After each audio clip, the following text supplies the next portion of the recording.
Now this is the back way in. Okay. The special secret entrance. So you can see we've got a bunch of specialty malts and some bagged malts right here. There's a mill, and then there's an auger. And the auger is what drags the milled grain from downstairs up and into the brew house. And the brew house is a 3-vessel brew house. Hot liquor tank, which is slippery when wet, it says on it. We have the brew kettle, which is direct fire brew kettle, and then our mash tun, which sits up on the platform, and we'll go and check that out.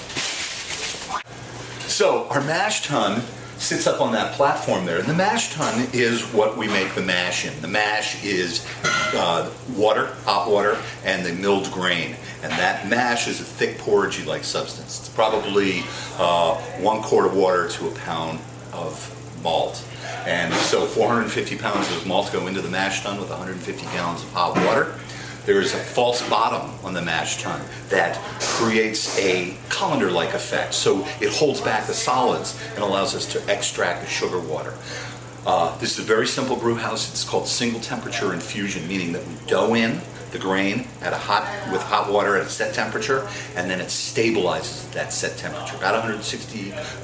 Hot water 164, stabilization about 148. Depending on what style of beer you're going to be making will dictate that temperature. So the mash tun sits with the mash for about 45 minutes, and then we run that extract into the brew kettle.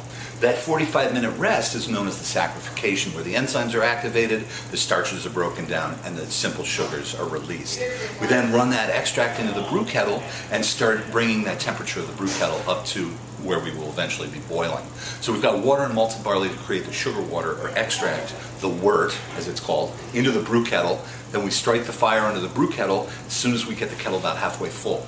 We rinse the grains with hot water to release the remaining sugars and continue running that. And it's about a 2-hour runoff. After we finish the runoff, the kettle is full to right around 212 degrees. We continue boiling it, and then we add in the hops. And the hops give us the balance of the beer. And depending on the style of beer will dictate the type of hops you use and the amount of hops that you use. The hoppier the beer, obviously the more hops you use. The more balance to the beer, the less hops you use.